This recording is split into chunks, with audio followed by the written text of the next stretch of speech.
Okay, so hello everyone. Welcome to the second lecture on singular perturbations and boundary layers. And today we are going to continue our introduction and introduce high-order approximations of our solution of the singularly perturbed problem. So we are going to continue with the model problems we considered yesterday. So first model problem, maybe I will remind you the model problems we considered. So first one was reaction diffusion equation.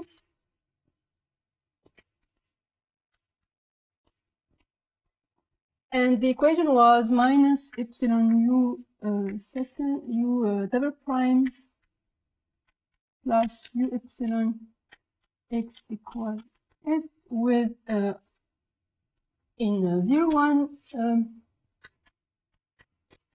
with J boundary condition. So u epsilon 0 equal u epsilon 1 equals 0. So yesterday we showed that an approximation of the solution can be given by this formula. So it was u0 with u0 the solution of the limit problem just by replacing epsilon by 0, and then we had a corrector here, which was in the case of the reaction diffusion equation, two correctors actually on the two boundary conditions in order to satisfy the boundary conditions. And so this was what we saw yesterday, and we can say that so u0 plus theta epsilon is the approximation of u epsilon at order epsilon to the power 0. So we talk about the 0th order approximation. And u0 is the 0th order outer solution. So outer solution here means outside of the boundary layer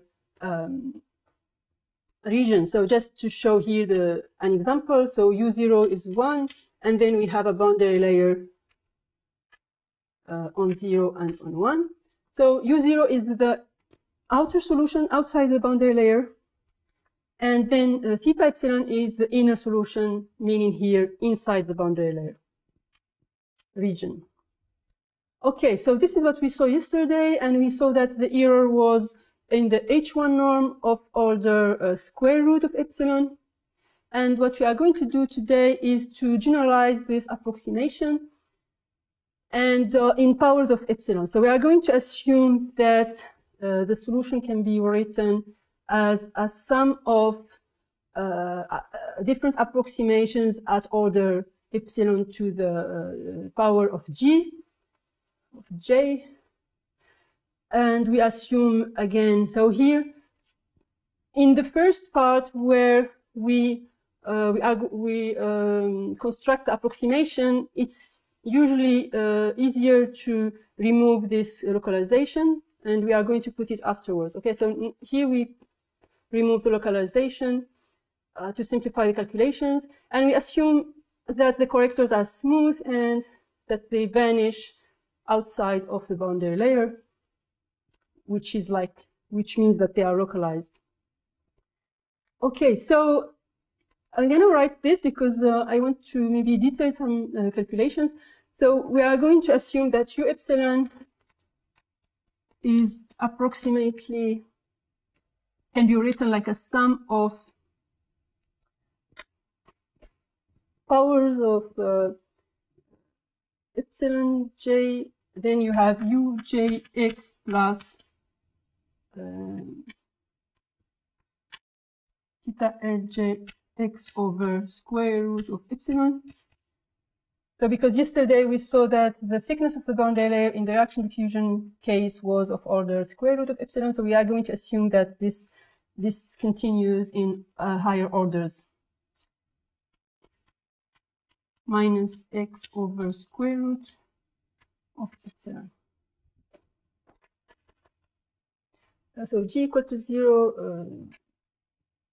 to any order we want. And so what we are going to do is that again, it's the same thing. We are going to inject this ansatz inside the equation and try to identify the powers of epsilon. Okay, so I'm going to write this. Let's derivate twice u epsilon. Well, I mean this approximation. So this will give minus epsilon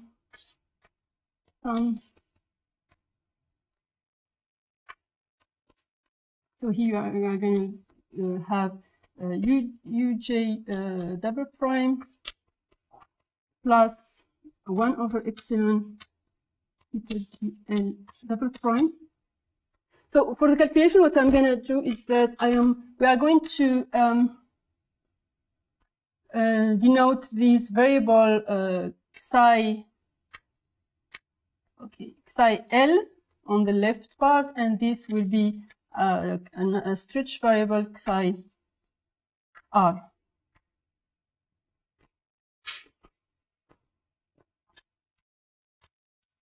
Okay, plus 1 over epsilon theta R double prime psi R. So this is the second derivative. This parenthesis is okay, but then we have, and then I am adding u epsilon. So I'm going to add the same the formula u epsilon.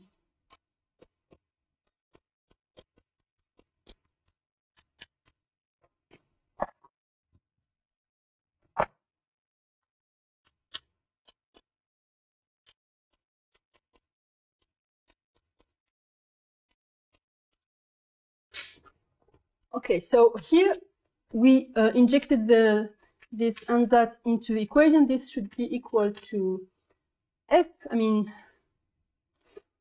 yeah, equal to f. And so what we are going to do is that we are going to balance to identify the powers of epsilon. So starting with order epsilon to the 0th power, and so in the first line here, what we are going to look at the terms that are of order epsilon to the power 0. So if we take, so here it's starting from j equal to 0, so there is no epsilon to the power 0 because it's multiplied by epsilon. But here for j equal to 0, we will have a term of order 1, like epsilon to the power 0. So we get minus theta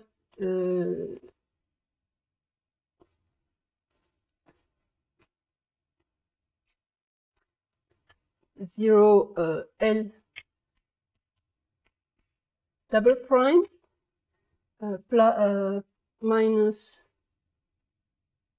theta R 0 double prime psi R, and here we have all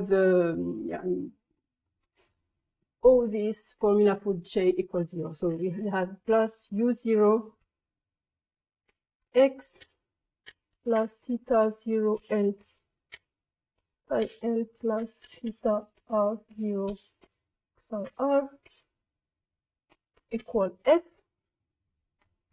And here what we do is the formal for the moment, but so when we end up with this, we remember that these correctors are localized on the each boundary, this on the 0th boundary and this on the right boundary. Or saying it differently, remember that here in this ansatz, we assume that these are localized, which means that this goes to 0, and the derivatives when psi goes to, okay, we assume this. When psi goes to infinity, we assume that this goes to 0 for the two correctors. So here what we do formally is that we take psi L to infinity and psi R to infinity. And if we do that, we end up, because this will be 0, end up with u0 equal f. So this was our limit problem.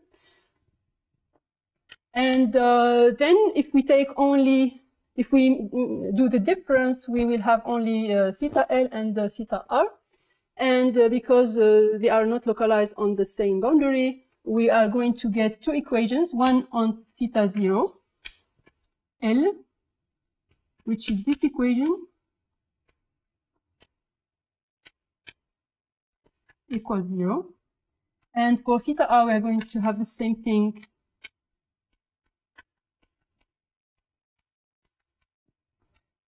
And we need boundary conditions here. And remember, yesterday we used, we go back to U epsilon and we use the boundary conditions that we have on U epsilon. So we have U epsilon on 0 equal to 0.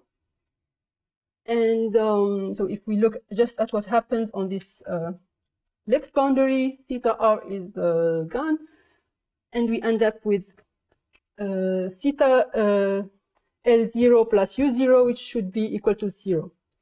So this is from the boundary conditions on U epsilon. We get that theta L0 on 0 should be minus U0, 0. And here,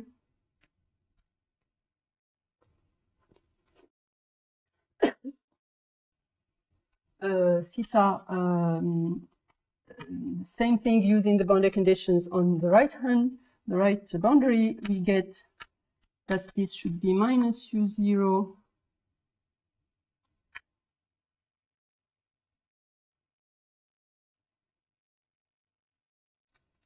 here we use the boundary conditions at 1,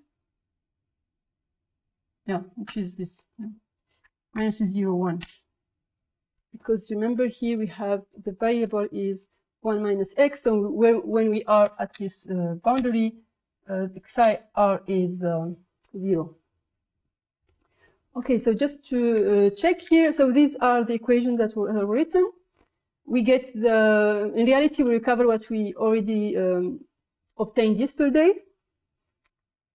This is the 0th order. So now we are going to look at order epsilon to the j power. And we do the same things. We come here and look at what are the terms that are multiplied by epsilon to the power j. So here, if one to be multiplied by epsilon to the power of j, because we are this is epsilon j plus 1. So we will have minus u j minus 1 double prime plus, okay, so this is multiplied by epsilon. So this, what is remaining here is the, but this will be multiplied by epsilon to the j. Okay, so same thing, theta j r double prime psi r,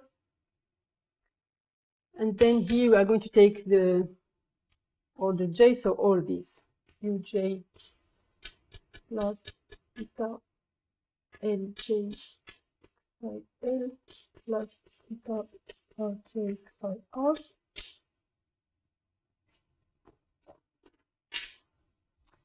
And using the same, this should be equal to 0. Okay. So again, if we take psi L to infinity, we end up with an equation on,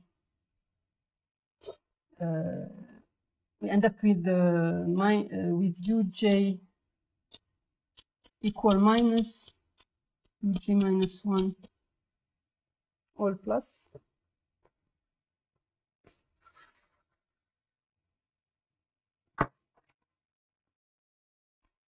If I didn't make mistake, we end up with uj equal to uj minus 1 double prime. And for the equations on theta L, again, if we look at what happens on the left boundary, we will have this equal to, I'm going to write it, okay? So the equations will be the same as here for theta j and theta. There is some minus here, sorry. Minus sign, and the minus sign. Okay, so we end up with this equation.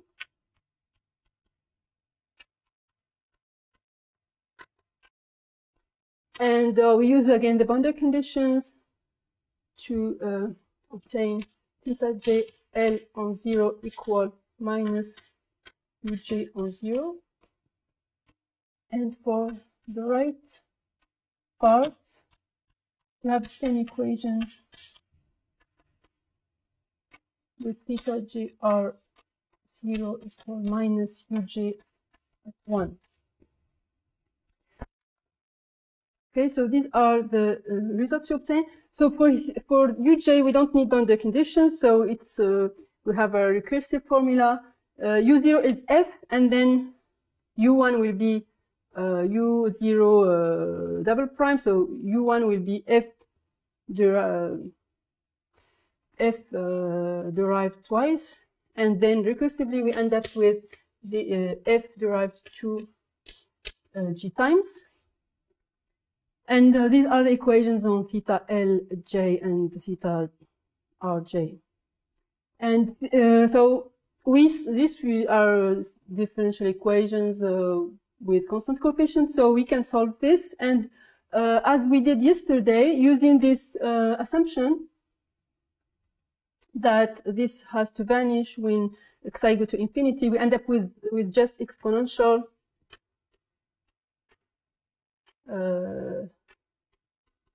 with some constant exponential minus xi, and the constant is given by the value at 0.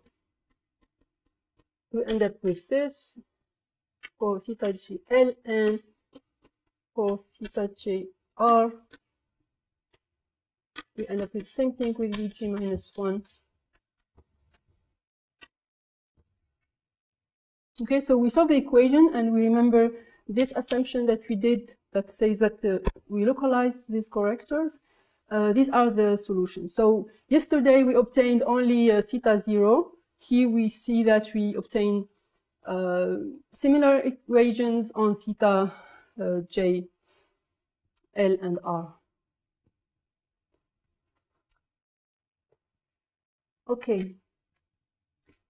So what we do next, now we are going to localize, because in the calculations it's better if we have exact correctors, meaning that we are going to look at the error function again as yesterday, and it's easier when we have boundary conditions that we need the error functions to be equal to 0 to simplify the calculations afterwards. But in the beginning, like in the formal calculations of the correctors, it's easier to not localize here, because we don't have to derive a product. But afterwards, for the proof, we localize the correctors. Okay, so now we come up, we go back to the asymptotic expansion, and we are going to localize the correctors. So we are going to take theta j epsilon equal what we obtained here, but localized near the corresponding boundaries. So we are going to take theta j x over square root of epsilon times sigma x, where sigma, as yesterday, was a cutoff function that is equal to 1 near 0, and then it's this is sigma x, and sigma minus x will be just on the other part,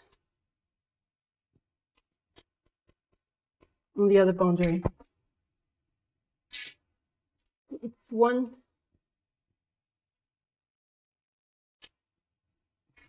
boundary. Okay, so here we localize.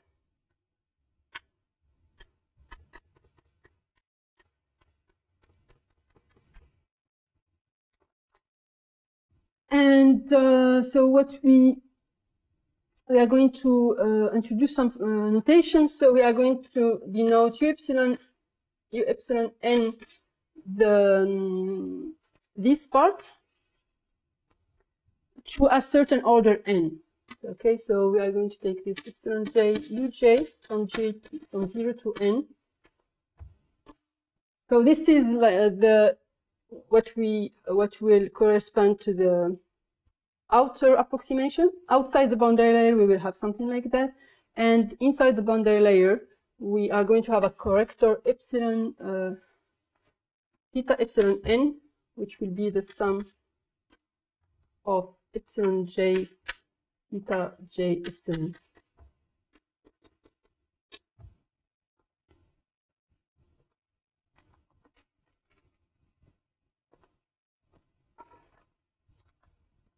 And we are interested, we want to show that the approximation we are constructing is a good approximation of our solution. So we are going to consider the error function as yesterday, but here at order n.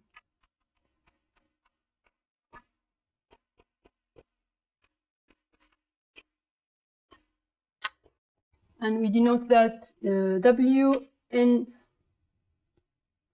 epsilon, which is the difference between the exact solution, or epsilon minus our approximation, which we denoted u epsilon n plus is the inner or the outer approximation, and outside boundary layer, and this is inner approximation.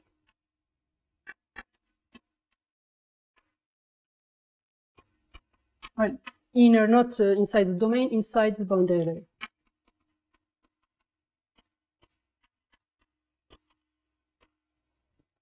Okay, and then we are going to follow the same procedure we used yesterday, which means that we are going to write an equation on the error function and try to obtain an estimate of this error function from the equation we are going to write. So to write the equation satisfied by the error function, we need to write the equation satisfied by each term of this approximation. So we already have the equation on mu epsilon. Okay, it's here. And we need now to write the equation, for instance, on u epsilon n. And for this, we are going to use the equations we have here and here, because u epsilon n is the sum of these terms, so we need uj. Okay, so let's start with u epsilon n. So we have that u0 is f, and then we have some formula between uj and uj minus 1, so we have uj equal uj minus 1 okay, so if I write it differently, so because the equation satisfied by u epsilon is this one, we are going to try to write something similar. So we are going to write something minus epsilon u epsilon n double prime plus u epsilon n equals something. And so for this, I am going to write the second, this formula. We can write minus uj minus 1 double prime plus uj equal 0. Right, this is right. And u epsilon n, remember, this is the sum of epsilon j uj. So we are going to, let's multiply this by epsilon from j equal to 0 to n.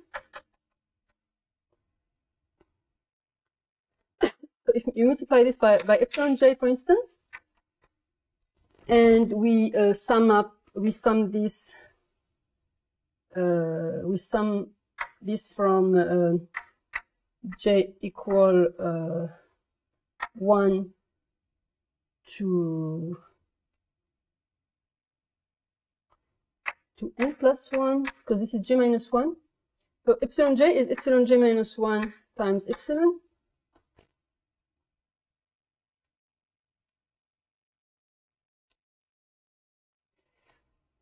Okay, so if we do this sum for here, we obtain minus epsilon sum of epsilon j minus 1, uj minus 1 double prime, plus epsilon j uj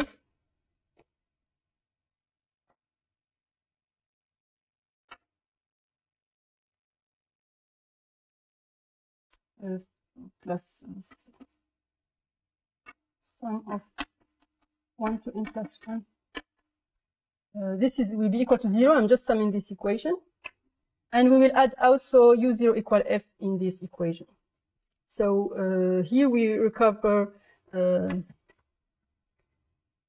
this is u epsilon n, if you change the index, double prime. This is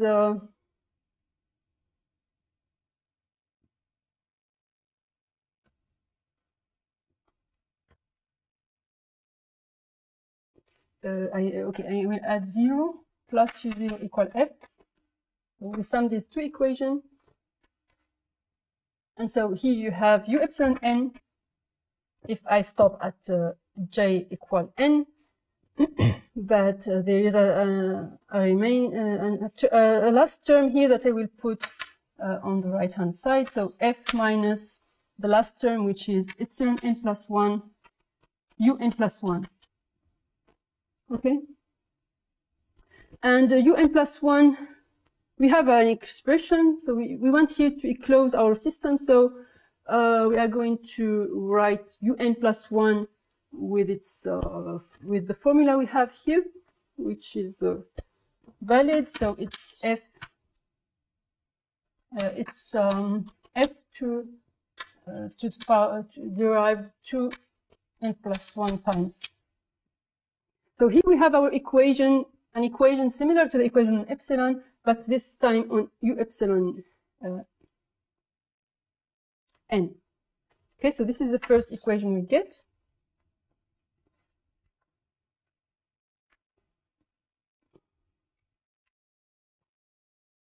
Okay, so it's exactly this equation here. And we are going to do the same thing for theta epsilon n. Now we're going to treat this term. I'm going to erase this part.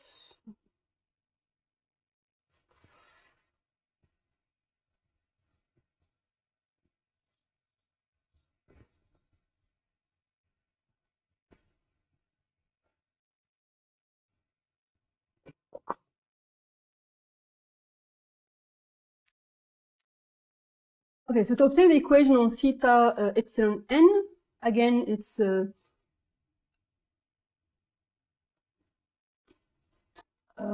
same approach. We are going to treat each equation on theta j epsilon. We did this already yesterday for the zeroth order approximation. So we just write in reality theta. We're going to calculate minus epsilon theta j epsilon double prime plus theta j epsilon of x.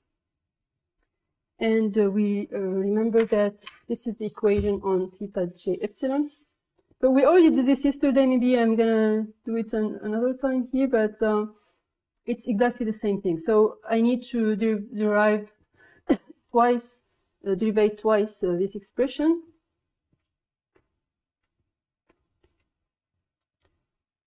And there are terms that disappear thanks to the equations we have on theta j L and theta j R. So I need to derive twice.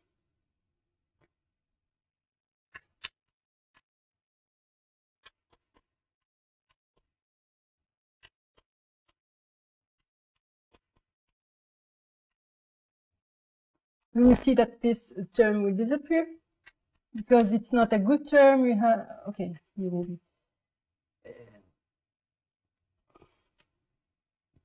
Well, we'll see afterwards. So this is if I derive once, then if you derive then we get 1 square root of epsilon JL prime. Sigma prime, this is true twice. And then we have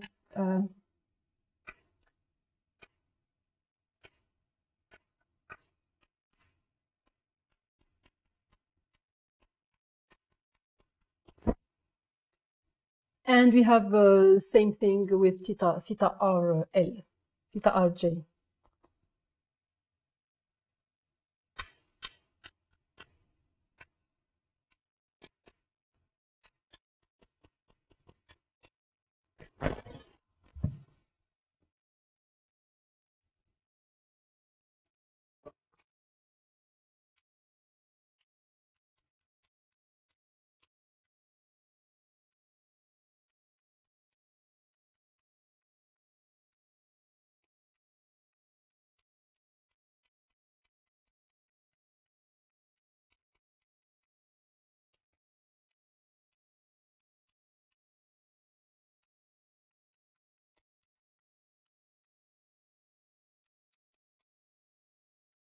Oh, sorry, it's 1 minus x.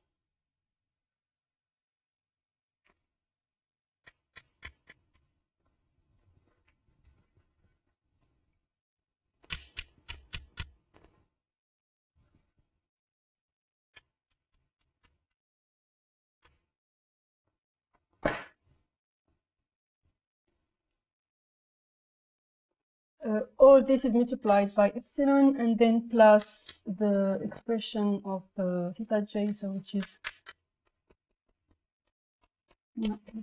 plus theta rj minus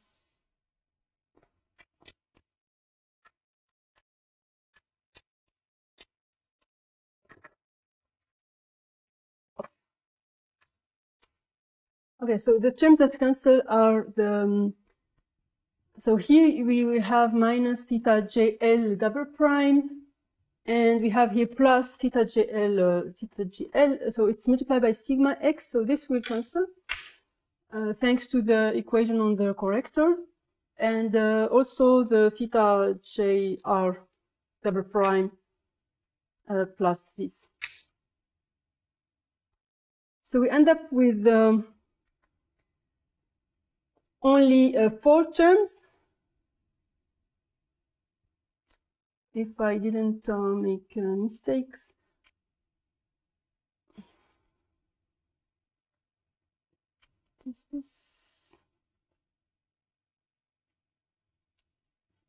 So we will call this term Rj epsilon of x.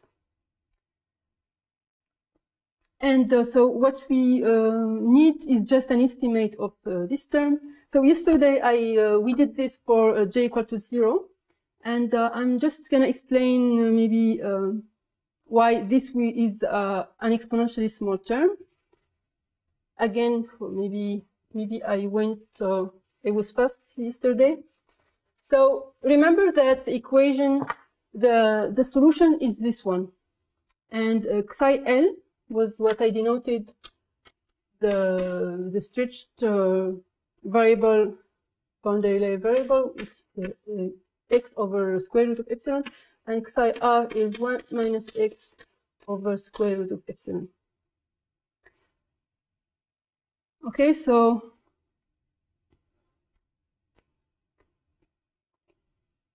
these terms here,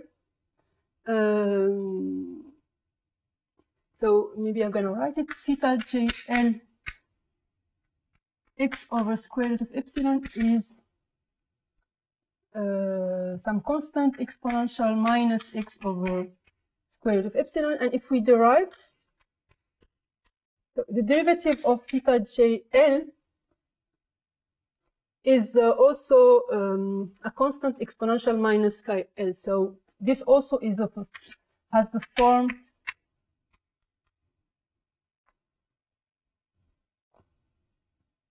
okay, so when you derive, we derive with respect to psi L, so the derivative of the exponential will be just minus 1 exponential theta L, it's the same, we have the same form. And then we take the derivative at point x over square root of epsilon. Okay, so this will still be an exponential, and if what we have also the other terms we have are theta j are derivative and with no derivative, so it will also be an exponential of this. So for theta r, it will be 1 minus x divided by square root of epsilon. So the terms that we end up with are exponential. This exponential, and it can be multiplied by some power of epsilon. But we know that, but what help us here, so this is what we also used yesterday, sigma, remember it's equal to 1 near the boundary 0, which means that sigma prime is 0 near the boundary. So in reality, this term is 0 if we are not on the boundary. And so we can assume that because if we didn't have this this 0, we can have some problems, because at the boundary, this exponential is 1, and it can be multiplied. Okay, it's not the case here, but it can be multiplied by some 1 over epsilon, and this is not convergent in epsilon.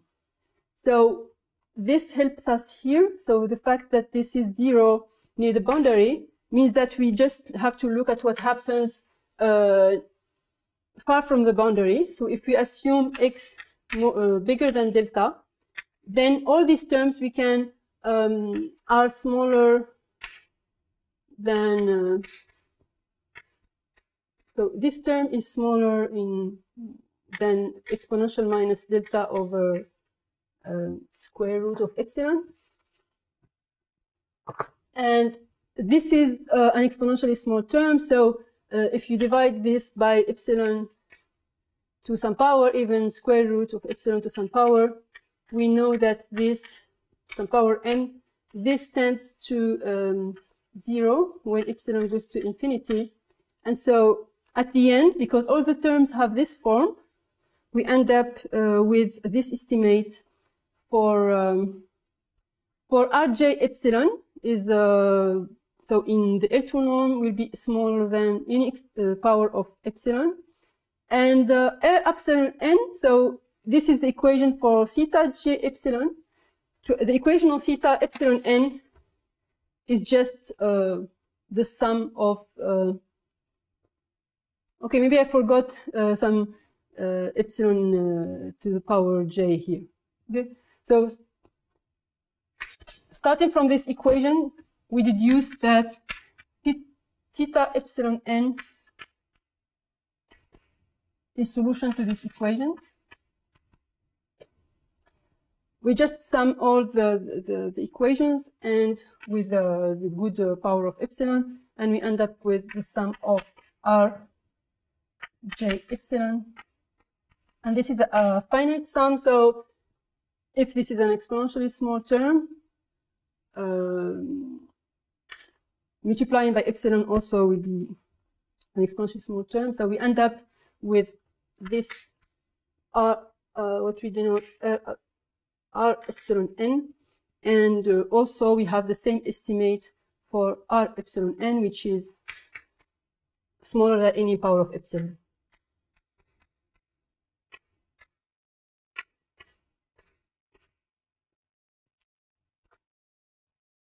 Okay, so it's the same thing as yesterday. I just wanted to maybe explain some details here. And so when we sum up all this equation, so we have the equation on u epsilon, we have the equation on mu epsilon n, and on theta epsilon n. We just sum all this equation and we end up, I will not maybe write it here, it's the same as yesterday. So we end up with this equation. Okay, the u0, where is it? No. the f will disappear with this. Okay, so u epsilon solve this equation, u epsilon n solves this equation, so f will disappear. And thanks to the localization of the correctors, we end up with the error function satisfying zero boundary conditions on the boundary. And then what we do is, as yesterday, in this reaction diffusion case, we just multiply the equation by the solution and integrate by parts. And it's exactly the same as yesterday, meaning that we have an estimate on R epsilon n. We use here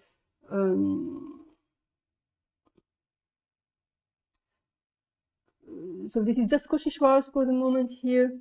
And then, because this is an exponentially small term, it's smaller than any order of epsilon. Here we are limited by epsilon n plus 1, so we can write that this is smaller than epsilon to the power n plus 1 times this. And so here c is a constant that is independent on epsilon.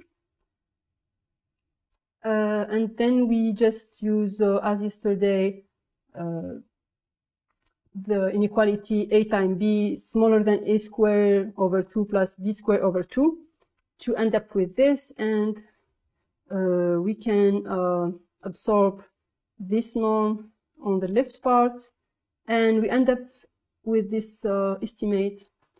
And when we separate the two norms, we end up like yesterday with an estimate on the L2 norm of the error function and the L2 norm of the derivatives of the error function, which gives, because here we have direct boundary conditions, we can use the inequality, the Poincare inequality, and we get these results.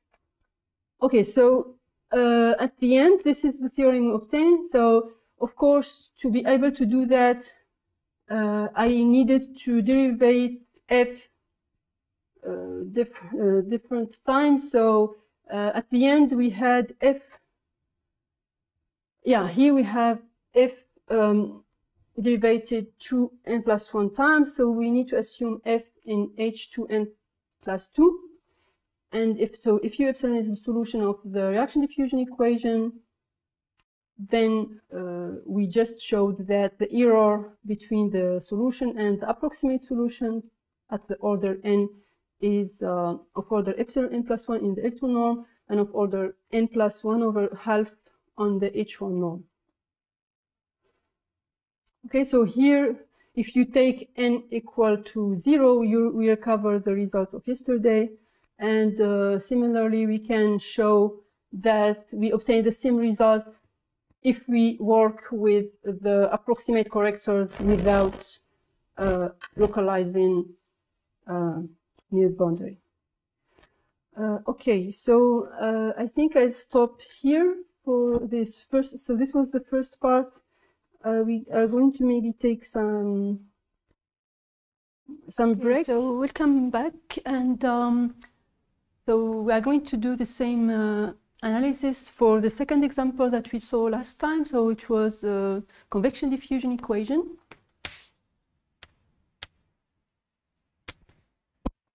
And it was this equation here. So yesterday we saw that an approximation of the solution was given by u0 plus theta epsilon, which was a corrector only localized on the left boundary. And u0 was the limit solution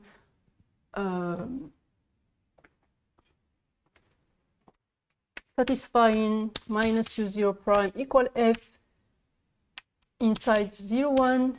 And we saw yesterday that u0 satisfies the directly boundary conditions on the right boundary.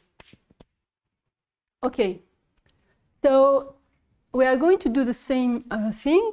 So we are going to generalize the asymptotic expansions. So we are going to look for an approximation to any order n. And based on what we did at order 0, we are going to write this ansatz for the solution. So we are going to look at an approximation, which is a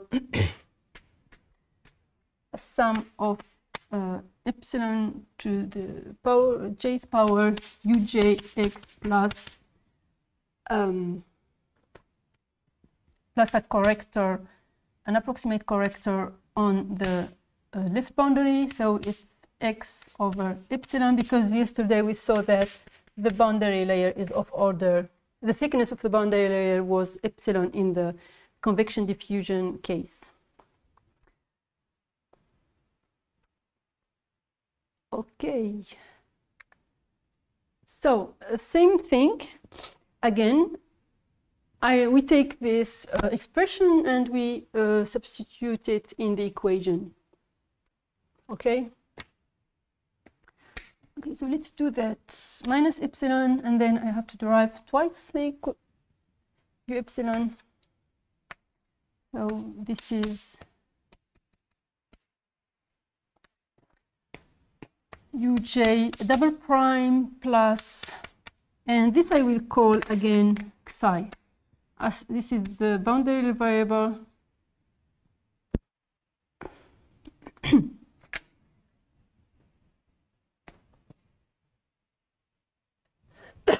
Okay, we derive twice, so we will have 1 over epsilon square theta j double prime. I will call this psi. And then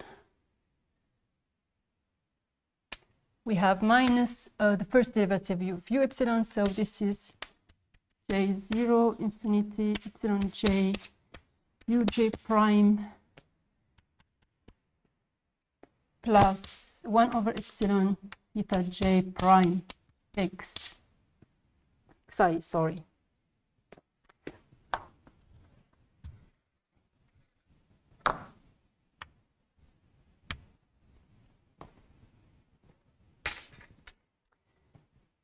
Okay, and again we are going to identify the different orders of epsilon. So order epsilon 0. Well, in reality, you can see here that there will be also, if you take j equals 0, you have here, because of this 1 over epsilon square, we will have also an order epsilon minus 1. But I will come back to that afterwards. So let's look at the 0th order. So here there is no 0th order. Here to have a 0th order means I have to take j equal 1. So this will give theta 1. Okay, if you take j equal 1, you will have epsilon square divided by epsilon square, and this will be an order epsilon to the 0th. So theta j double prime psi that we get from here and here, order epsilon to 0 is taking j equal to 0. So it's minus u 0 prime x, and that's it.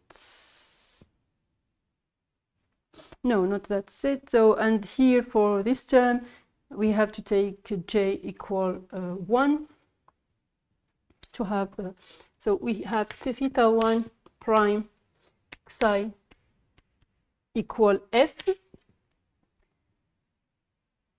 And if we take psi to infinity, so again, we will assume that the corrector are smooth and vanish far from the boundary, which means that we assume that theta derivative of the theta j with respect to psi goes to 0 and psi goes to infinity.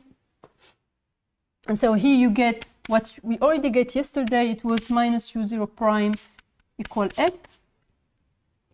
And also yesterday, when we did this boundary layer approach, we found that the boundary condition on the limit solution was imposed on the right boundary. So we have this from yesterday. And by difference, we find the equation on theta 1. So theta 0, we already had it yesterday. That's why I don't need to look at orders. 1 over epsilon, we already have the equation yesterday. So theta 1, we end up with this equation. Or maybe with some minus sign somewhere.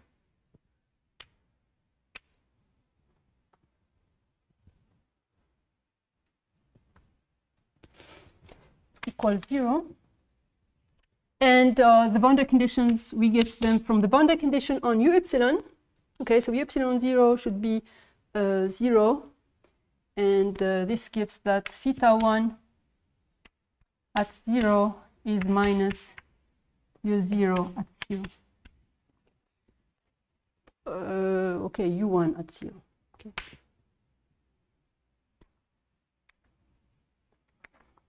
Okay, so this is what is written here. We find the equation on u0 and the equation on the theta 1. There is an error here. This is u1, minus u1, 0.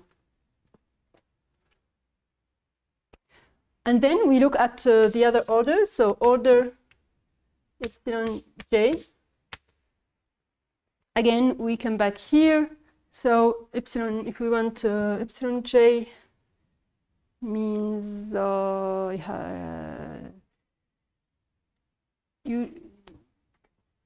u minus u double prime j minus 1, and then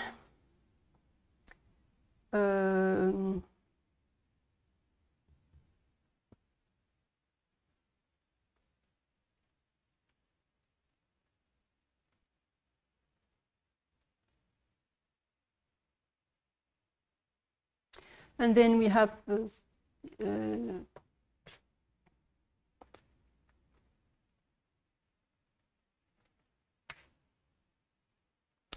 if you want epsilon j here,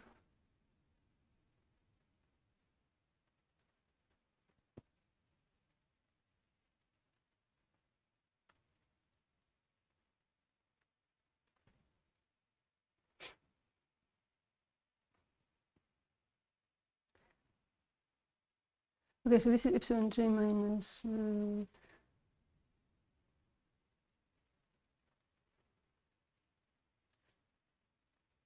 so we'll have I think j plus 1 minus theta j double prime plus 1 psi. Then here it's easy, we just take the expressions at j, uj prime minus epsilon j, so j plus 1 here, sorry, minus theta j plus 1 at psi prime equal 0. And again, if we take psi to infinity, we end up with the equation on uj. So uj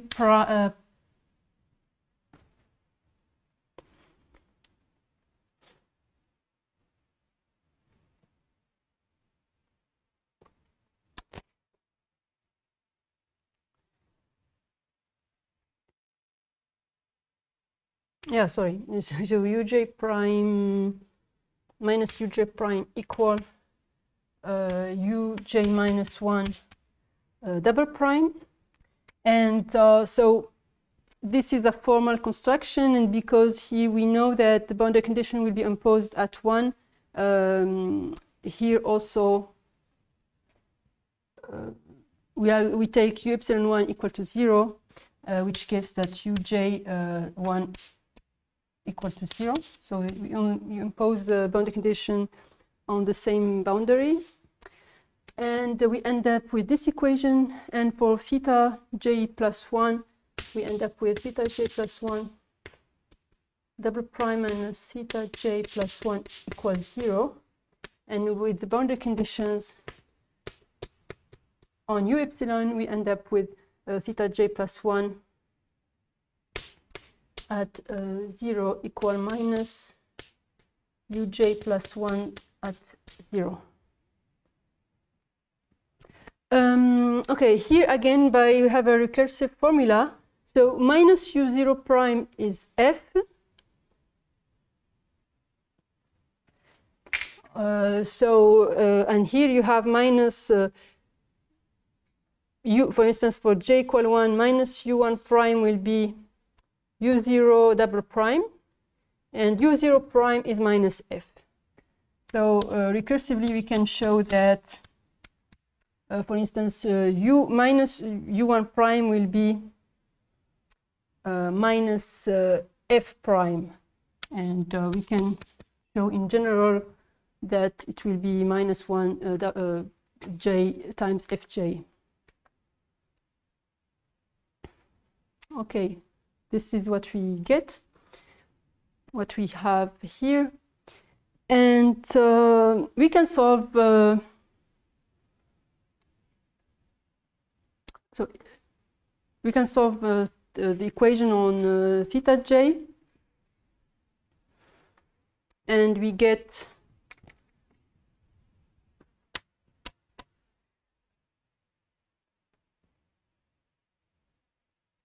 we have a prime here, sorry. So we solve the differential equation with the assumption that it has to vanish when xi goes to infinity, and we end up with Zerstack constants, a constant times exponential minus xi, again, with this constant given by the boundary condition. Okay, so this is the solution for theta j, and also we have an equation on uj that we can solve explicitly just by integrating the second right-hand side. Okay, so we obtain this, and again we localize now the corrector. So we are going to take a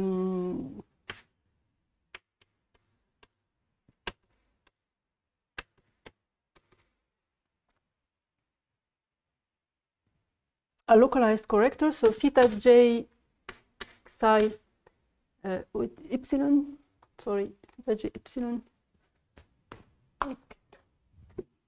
So instead of working with this approximate solution, we are going to work with, or instead this one, we are going to work with theta j epsilon x equal theta j x over epsilon times sigma x, where sigma x is a cutoff function near the boundary at 0.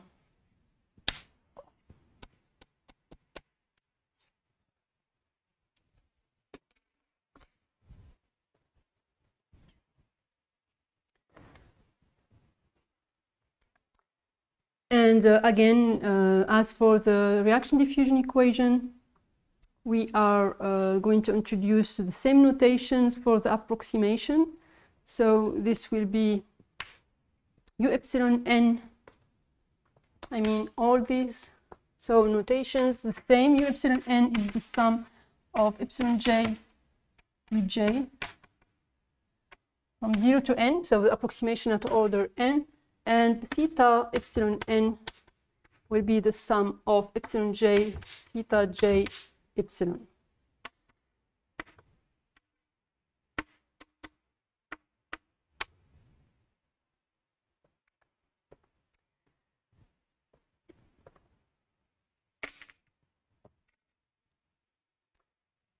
So the error function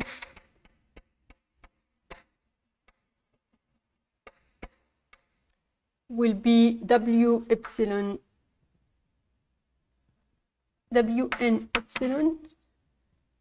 equal u, the exact solution at u epsilon minus u epsilon n plus theta epsilon n. Okay, so it's the same approach for the reaction diffusion equation. Once we found the different correctors and the different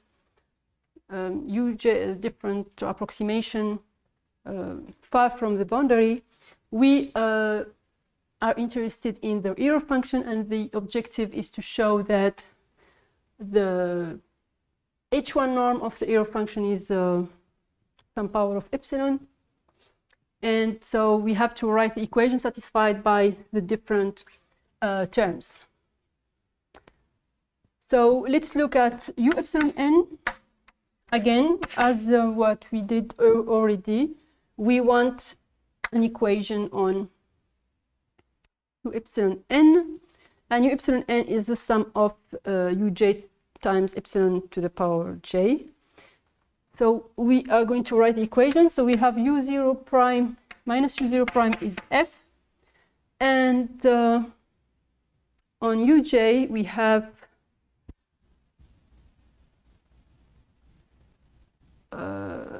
okay, we need to write it in a good order. So minus uj minus 1 double prime minus uj prime is equal to 0 from here. Okay, so minus uj minus 1 double prime minus uj prime equal to 0. And again, we are going to multiply by epsilon, and we multiply this by epsilon j and sum all these equations. So we sum from j equal to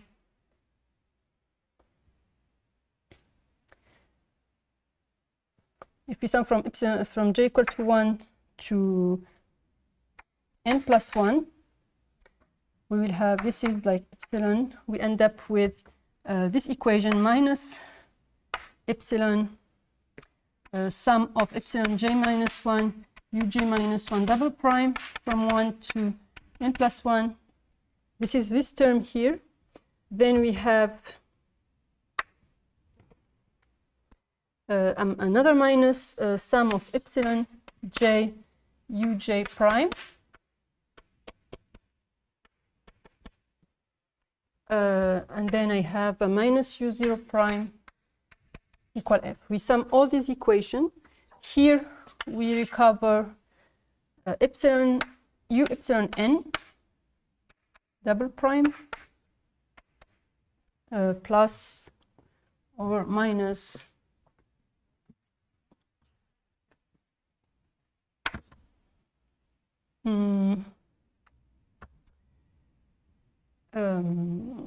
so you have the g equal to 0 is here, and I'm gonna stop it to the nth because I want to recover u epsilon n prime.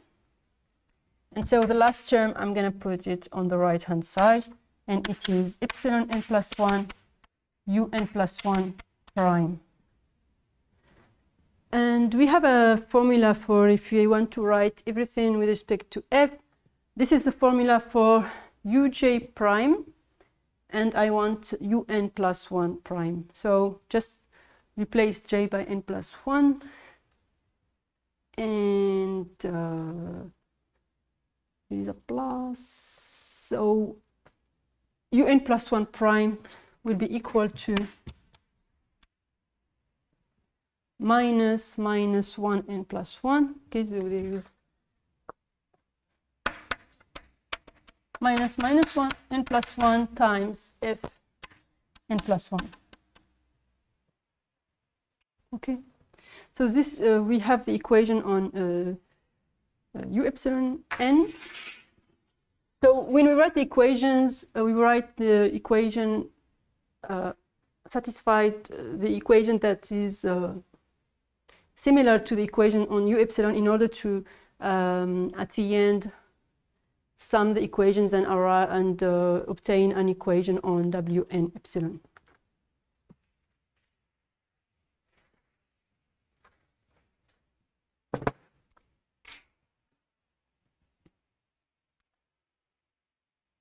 Okay, so this is the result for u epsilon n. Now we look at the equation satisfied by theta epsilon n, and for that we just sum the equation satisfied by every theta j. So we know that the equation satisfied by okay, I mean I have to write the equation satisfied by theta j epsilon.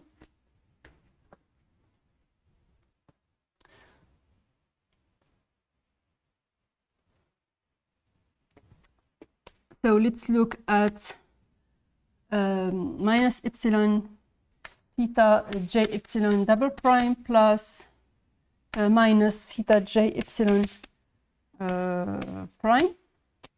Okay, we need to calculate this. And this is as yesterday we did it for j equal to 0. So similarly here we are going to calculate these derivatives.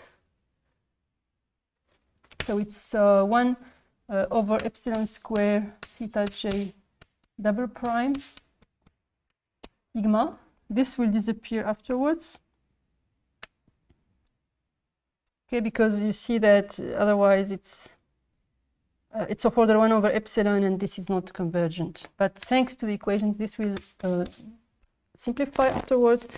Okay, so I have this plus 2 over epsilon theta j prime sigma prime plus theta j x over epsilon sigma double prime x minus first derivative this time. So this will be simply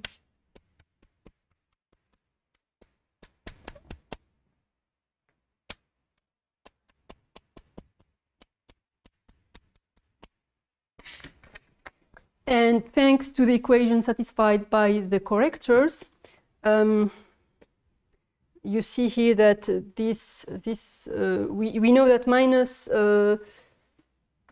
theta j double prime minus theta j prime is 0, and so this we simplify with this because we will have 1 over epsilon minus 1 over epsilon the equations times sigma, etc.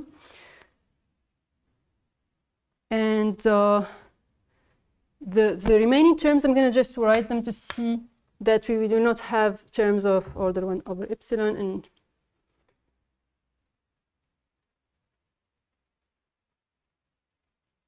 yes, so this is minus 2 theta j prime x over epsilon sigma prime minus epsilon theta j x over epsilon sigma double prime, and finally minus theta j x over epsilon sigma prime of x.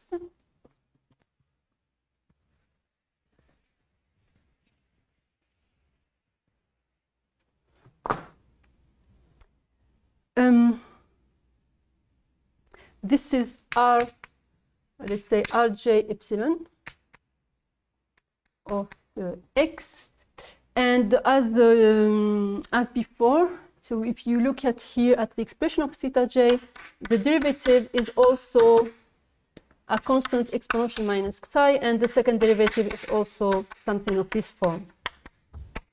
Okay, so these terms are exponentially small with respect to epsilon, because we replace afterwards, we take the value at x over epsilon. So we will have a constant times exponential minus x over epsilon, and this is again using the same reason what we did already for the reaction diffusion equation. We look at, so sigma prime and sigma double prime will be 0 near the boundary, and so we only need to control this outside of the boundary, and again it's the same reasoning as before. This will be smaller than some constant exponential minus delta over epsilon. And this is an exponential small term. Okay, we could have here some powers of epsilon, okay, but these are not.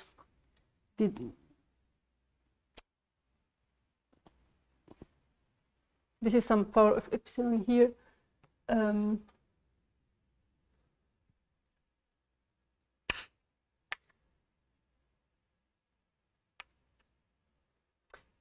Because this tends to 0, it's smaller than any power of epsilon.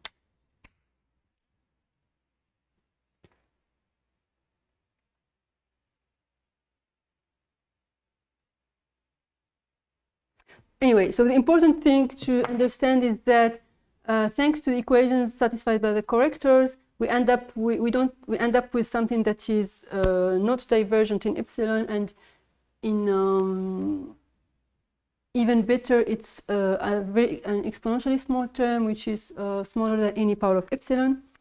And if we sum all the equations with a power of epsilon j, there is an error there on the slides again. We end up with so we sum all the equations and we end up with minus epsilon theta n epsilon n double prime minus theta epsilon n prime equal r epsilon n, which is the sum of epsilon j r j epsilon. But this is a finite sum of exponentially small terms, and we can show that all this is a smaller than a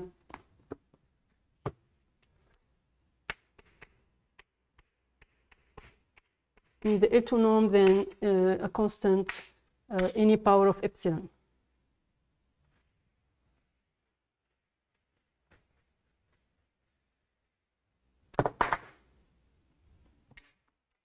Okay, so finally, we are able to write the equation on the error function. We have the equation on u epsilon n, theta epsilon n, and u epsilon. You sum all these and you end up with this equation on the error function minus w epsilon n prime equal.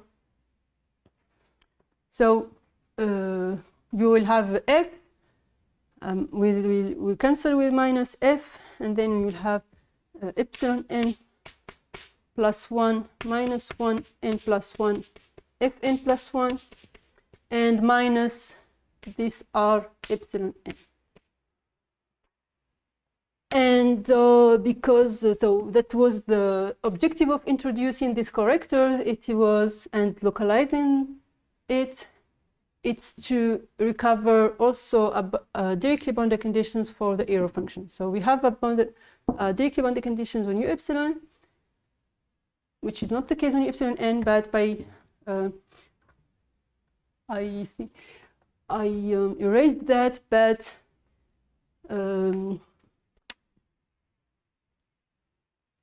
we had theta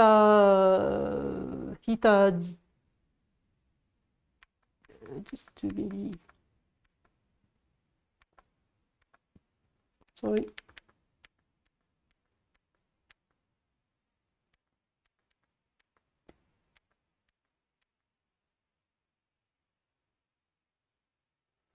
Yes, thanks to the boundary conditions on theta, we had theta j 0 equal minus uj 0.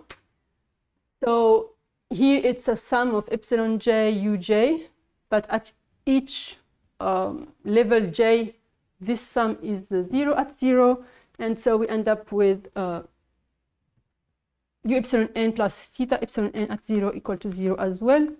And so we end up with a boundary conditions of Dirichlet type for the error function.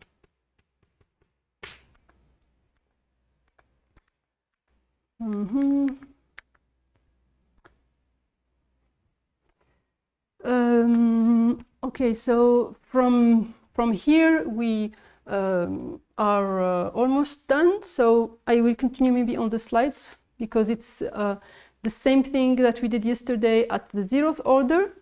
So when we obtain the equation, the objective is to have an estimate of the solution. And we saw yesterday that for the convection diffusion case, it is not sufficient to just multiply by the solution and integrate by part, because we end up the integral related to this term will disappear, and this is not useful. So it's not good. And what we do is the same thing as yesterday. We multiply by the solution times some weight, and here it works just multiplying by the solution times the exponential. So it's exactly what we did yesterday. If you don't remember, I suggest that you look at what we did yesterday, and so we end up exactly the same on the left part. And then on the right part, we just use that this is smaller than any power of epsilon, so we can regroup it. So we can take the same, we can factorize with epsilon to the n+1 times the L2 norm of the error, and then use the Young inequality in order to absorb the L2 norm on the left part. Okay, so at the end, we end up with this inequality here, and this gives the estimate on the L2 norm and the H1 norm. So at the end, we obtain the same result as for the, let's say, the reaction diffusion equation, but here we only need to assume F in Hn+1. And this is the summary. So the theorem we obtain for the convection diffusion equation is that the approximation we constructed is of the error is of order epsilon n+1 in the L2 norm and n+1/2 in the H1 norm. And we can show the same result for if we replace the corrector by the approximate corrector. But well, we will not really use that. We are going to work with the localized corrector from now on. Okay, so this is, I think I'm gonna stop here for today. I really just, so it was the continuation of what we saw yesterday, how we construct high order approximations of the solution of our singular perturbation problem. And so tomorrow we are going to focus on some special singular perturbation problems, and that were the motivation for this course. And this is related to imposing boundary conditions using samplization method. So, okay, we are going to stop here. Thank you for your attention, and I am here for your questions.